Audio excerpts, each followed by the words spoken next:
Hi hello నమస్తే welcome to Suman TV Sircilla. మనం ఇప్పుడు ప్రస్తుతం రాజన్న సిరిసిల్ల జిల్లాలోని నేత కార్మికుడు అయినటువంటి వెల్ది హరిప్రసాద్ గారి కార్ఖాన వద్ద ఉన్నాము. సిరిసిల్ల అనగానే మనకు వెంటనే గుర్తుకొచ్చేది అగ్గిపెట్టెల చీర, దబ్బనంలో దూర చీర. ప్రజెంట్ ఇప్పుడు అయోధ్య రామయ్య కోసము వెల్ది హరిప్రసాద్ గారు బంగారు చీర నేయడం జరిగింది. వెల్ది హరిప్రసాద్ గారు 8 గ్రాముల బంగారంతో 20 గ్రాముల వెండితో బంగారు చీర నేయడం జరిగింది.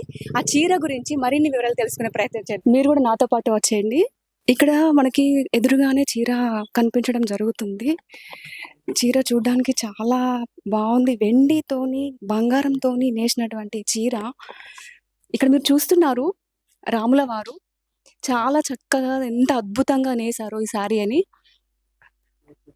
ఇక్కడ బార్డర్ కి హిందీలో జై శ్రీరామ్ అని చెప్పేసి రాశారు. రాముల వారు ఎంత అద్భుతంగా ఎంత చక్కగా మనకి కనిపిస్తున్నదో. ఇక్కడ మనకి చీరలో జై శ్రీరామ్ అని చెప్పేసి ప్రతి దగ్గర మనకి జై శ్రీరామ్ అని చెప్పేసి రాశారు. ఇక్కడ మధ్యలో ఈటి వృత్తాలు, రాముల వారికి సంబంధించిన ఈటి వృత్తాలు. ఇక్కడ రాముడు సీత, ఇక్కడ చూసుకున్నట్టయితే రాముడు సీత, ఇక్కడ రాముడు సీత లక్ష్మణుడు చాలా చాలా చక్కగా నేసారు ఈ శారీ అనేది. జై శ్రీరామ్ అని చెప్పేసి శారీ మధ్యలో ప్రతి దగ్గర జై శ్రీరామ్ అనే నామాన్ని మనకి నేయడం అనేది జరిగింది. ఇక్కడ ప్రస్తుతం మనతో పాటు వెల్ది హరిప్రసాద్ గారు ఉన్నారు. ఆ చీర గురించి మరికొన్ని వివరాలు వారి మాటలోనే తెలుసుకునే ప్రయత్నం చేద్దాం. నమస్తే అన్నయ్య, ఎలా ఉన్నారు? బాగున్నారా? చెప్పండి, అయోధ్య రామయ్య కోసం మీరు చీర నేయడం జరిగింది కదా, దాని గురించి మాకు కొంచెం ఎక్స్ప్లెయిన్ చేసి చెప్పగలరా? ఇప్పుడు నేను మన దేశంలో రామ మందిరం నిర్మించడం, రాముల వారి ప్రాణ ప్రతిష్ఠ సందర్భంగా ప్రతి గ్రామాల నుండి ఏదో విధంగా తమకు తోచిన విధంగా కానుకలు పంపిస్తారు. నా వృత్తి అయినటువంటి చేనేత వృత్తిలో కూడా నేను సీతమ్మ వారికి కానుక పంపించాలన్న ఉద్దేశంతో పట్టు చీర తయారు చేసినాను. ఈ పట్టు చీర 900 గ్రాములు ఉంటుంది. ఇందులో 8 గ్రాముల బంగారము మరియు 20 గ్రాముల సిల్వర్తో దీన్ని రూపొందించడం జరిగింది. ఇందులో ఒక సైడ్ బార్డర్లో సీతారాముల వారి ప్రతిష్ట మరియు అయోధ్య రామ మందిరం, ఇంకొక పక్క బార్డర్లో జై శ్రీరామ్ అంటూ హిందీలో వచ్చే విధంగా రూపొందించి నేసినాను. పళ్ళులో వచ్చేసి రాముల వారి ప్రతిరూపము 10 సార్లు వచ్చే విధంగా, మరియు బాడీలో మొత్తం రామాయణాన్ని మొత్తం తీసుకొని 10 ఘట్టాలు దీనిలో పొందుపరిచి నేయడం జరిగింది. రాముల వారు జన్మించినప్పటి నుండి, జన్మించిన తర్వాత విలువిద్యలు నేర్చిన తర్వాత, విలువిద్యల తర్వాత వివాహం చేసుకోవడం, తర్వాత వచ్చేసి వనవాసం వెళ్ళడం, ఇట్లా అన్ని ప్రతి ఒక్కటి తీసుకొని బొమ్మలు 10 మొత్తం పట్టాభిషేకం వరకు 10 నేయడం జరిగింది. అవే కాకుండా వాటి వెనకాల అంటే బ్యాక్గ్రౌండ్లో కూడా జై శ్రీరామ్ అంటూ రామకోటి మొత్తం వచ్చే విధంగా దాదాపు కోటి కాదు రామకోటి అంటే జై శ్రీరాములు ఇక రామకోటి అని అంటాం. ఎన్ని రాసినా కూడా రామకోటి, అలా జై శ్రీరాము అంటూ వచ్చే విధంగా నేయడం జరిగింది. దీన్ని నేయడానికి 20 రోజులు శ్రమించి దీన్ని నేసినాను. ఇది 26 జనవరికి మాకు ఢిల్లీకి ఆహ్వానం ఉంది. అక్కడ మన దేశ ప్రధాని నరేంద్ర మోడీ సార్కు చూపించిన తర్వాత దీన్ని అయోధ్య ట్రస్ట్ వారికి ఇది అందిస్తాము. మీరు అక్కడికి వెళ్ళడం లేదా అయోధ్యకి? లేదు, ఇప్పుడు ఢిల్లీకి వెళ్ళిన తర్వాత అక్కడ నుండి వెళ్తామని అనుకుంటున్నాం సార్. ఇప్పుడు ఈ చీర నేసేటప్పుడు మీరు ఎలాంటి నియమాలు పాటించారు?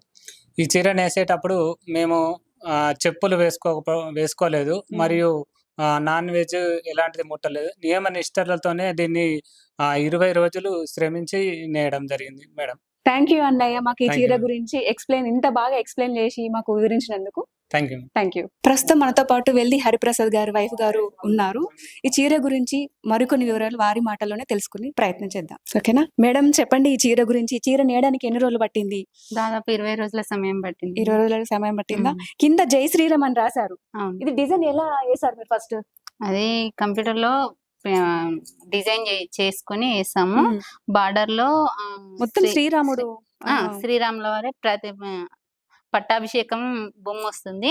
పక్కన అయోధ్య రామ మందిర్ తెలుగులో జై శ్రీరామ్ అని వస్తుంది, పైన హిందీలో జై శ్రీరామ్ అని వస్తుంది. పళ్ళులో వచ్చేసి రాముల వారి ప్రతిరూపాలు 10 వస్తాయి. తర్వాత రాముల వారి జననం, రాముడు లక్ష్మణుడు భరతుడు శత్రుఘ్నుడు, తర్వాత విలువిద్యలు నేర్చుకునేది, తర్వాత ఘట్టం వచ్చేసి సీతారాముల కళ్యాణం, తర్వాత కళ్యాణం తర్వాత వనవాసంకు వెళ్ళేది. తర్వాత సీతాదేవి రాముల వారికి జింకను చూపెట్టి కావాలని అడిగేది. తర్వాత రాముడు జింక కోసం వెళ్ళిన తర్వాత రావణాసురుడు వచ్చి సీతమ్మ వారిని అపహరించుకొని పోయేది. తర్వాత హనుమంతుడిని కలిసేది. ఓకే. తర్వాత వచ్చేసి ఇక్కడ హనుమంతుడు వానర సైన్యంతో రామసేతు కట్టేది. తర్వాత రావణాసురునితోని రాముల వారిది యుద్ధం. ఎన్ని ఘట్టాలు మొత్తం 10 ఘట్టాలు. తర్వాత వచ్చేసి లాస్ట్ పట్టాభిషేకం. రాముల వారిది పట్టాభిషేకం. ఇవి రెండవే. ఓకే. పైన మీకు హిందీ, ఇది పైన హిందీ అని ఎందుకు వేశారు? కింద తెలుగు ఉన్నప్పుడు హిందీ ఎందుకు వేశారు? అంటే అయోధ్య సైడ్ మొత్తం హిందీలోనే ఉంటది కదా, అట్లా అది ఆలోచన కొద్దిగా వేశారా? మధ్యలో జై శ్రీరామ్ అని రాశారు కదా, అది ఎట్లా వేశారు? అంటే చిన్న బుట్ట టైప్ అని చెప్పేసి మీరు రామకోటి లాగా. ఓకే. ఈ కోటి ఎన్ని ఉంటాయి వర్డ్స్? ఇవి 800 చిల్లర ఉంటాయి. 68 దాకా ఉంటాయి. 868. ఓకే. ఈ చీరకు ఎంత గోల్డ్ యూజ్ చేశారు, ఎంత వెండి యూజ్ చేశారు మీరు? గోల్డ్ వచ్చేసి 8 గ్రామ్స్, వెండి వచ్చేసి 20 గ్రామ్స్. చీర బరువు 900 గ్రాములు ఉంటుంది. 900 గ్రాములు. మిగతాది మొత్తం సిల్క్ దారంతో. మీరే ఇద్దరు ఇప్పుడు హరిప్రసాద్ గారు మీరే ఇద్దరు కలిసి చేశారా? ఓకే. ఎన్ని రోజుల టైం పట్టింది? 20 డేస్ పట్టింది. 20 డేస్ పట్టిందా? ఓకే. ఇప్పుడు ఎప్పుడు తీసుకెళ్తున్నారు మీరు? మేము 26 జనవరికి ఇన్విటేషన్ ఉంది, ఇన్వైట్ చేశారు. ఆ రోజు వెళ్ళేటప్పుడు తీసుకొని వెళ్తున్నారు? మా ఆయన ఇద్దరికి, వైఫ్ అండ్ హస్బెండ్ కి ఇన్విటేషన్ వచ్చింది. ఓకే. ఈ చీర కాస్ట్ ఎంత ఉంటుంది? 1,50,000 వరకు అవుతుంది. అవునా? ఖర్చు అయింది. ఓకే. కానీ చాలా బాగా మంచిగా నేసారు ఈ చీర. చాలా అద్భుతంగా ఉంది. చూస్తూ ఉంటే కూడా అసలు మా అదృష్టం అనుకోవాలి ఈ చీరను ఇంత బాగా నేసి మేమొచ్చి సుమన్ టీవీకి చూడడం గానీ, దాన్ని టచ్ చేయడం గానీ మా అదృష్టంగా మేము భావిస్తున్నాము. చాలా థ్యాంక్ యూ. మాకు చీర గురించి ఎక్స్ప్లెయిన్ చేసి మాకు ఇంత బాగా వివరించినందుకు చాలా థ్యాంక్ యూ. చూసారు కదా చీర గొప్పతనం. అయోధ్య రాముల వారి చెంతకు సిరిసిల్ల సిరిపట్టు చీర నేయడం జరిగింది. చీర గొప్పదనం గురించి మనకు ఇంత చక్కగా వివరించిన వెల్లి హరిప్రసాద్ గారికి మరియు వారి సతీమణి రేఖ గారికి చాలా ధన్యవాదాలు. కెమెరామెన్ సందీప్ తో నేను మీ Sravanthi. Subscribe to Suman TV Sircilla.